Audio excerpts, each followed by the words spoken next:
नमस्कार विद्यार्थी मित्रांनो. संघर्ष करिअर अकॅडमी या युट्यूब चॅनल मध्ये तुम्हा सर्वांचं स्वागत आहे. अ,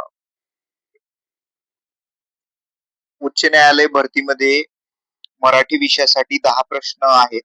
10 प्रश्नावरती मराठीचे जे प्रश्न आहेत ते विचारले जाणार आहेत. तर उच्च न्यायालय भरतीसाठी असलेल्या मराठी विषयाचे 10 प्रश्न सराव चाचणी आता आपण या ठिकाणी पाहणार आहोत. तर तुम्हाला काय करायचंय, मी प्रश्न वाचल्याच्या नंतर कोणतं उत्तर बरोबर आहे ती कमेंट बॉक्स मध्ये लवकर कमेंट करायचे आणि त्याच्यानंतर मी तुम्हाला बरोबर उत्तर कोणतं आहे ते सांगणार आहे. त्यामुळे तुमचा 10 प्रश्नांचा जो आहे तो सराव होणार आहे. अ, पहिला प्रश्न आहे, खालीलपैकी जोडाक्षरे असलेला पर्याय ओळखा. खाली जे 4 पर्याय दिले त्याच्यापैकी जोडाक्षर कोणता आहे? पहिला आहे नृप, दुसरा आहे पृथ्वी, ग्रहपाठ आणि तिन्ही बरोबर. यामध्ये जोडाक्षर असलेला पर्याय आहे पृथ्वी. त्यानंतर आनंद कामावर रुजू झाला या नामाचा प्रकार ओळखा. याच्यामध्ये आनंद जो व्यक्ती आहे त्याच कोणत्या नामाचा प्रकार आहे? सामान्य नाम आहे, विशेष नाम आहे, भावाचक नाम आहे का यापैकी नाही? हे ओळखायचे. आनंद हे एका व्यक्तीचं नाव आहे, त्याच्यामुळे हे कशामध्ये होणार? विशेष नाम. आणि त्यामुळे तुमचं उत्तर येणार पर्याय क्रमांक 2 विशेष नाम. त्यानंतर तिसरा प्रश्न आहे, शेजारच्या विद्या काकूंच्या मुलाने मला पुस्तक दिले या वाक्यातील कर्म ओळखा. कर्म म्हणजे कार्य करणारा शब्द आपल्याला ओळखायचा आहे. शेजारच्या विद्या काकूच्या मुलाने मला पुस्तक दिले. पर्याय नंबर 1 आहे मला, मुलाने, पुस्तक आणि विद्या काकू. यामध्ये कर्म जे आहे ते पुस्तक आहे, त्यामुळे पर्याय नंबर 3 हे आपलं उत्तर येणार आहे. त्यानंतर चौथा प्रश्न बघू शकता तुम्ही. चौथ्या प्रश्नामध्ये काय विचारले आपल्याला, पुढीलपैकी शब्दयोगी अव्यय कोणता? मनुष्यास, परंतु, समोर, वाहवा. 3 नंबरचा ऑप्शन जो आहे तो बरोबर आहे. त्यानंतर 5वा प्रश्न विचारला आहे, मी चित्रपट पाहत होतो या वाक्याचा काळ कोणता? कोणत्या काळातलं वाक्य आहे? मी चित्रपट पाहत होतो. चित्रपट पाहण्याची क्रिया ही संपली आहे का? नाही, चालू आहे. पण कधी चालू आहे? भूतकाळामध्ये. त्यामुळे अपूर्ण भूतकाळ. क्रिया चालू आहे भूतकाळामध्ये, त्यामुळे अपूर्ण भूतकाळ हा पर्याय क्रमांक 1 बरोबर असणार आहे.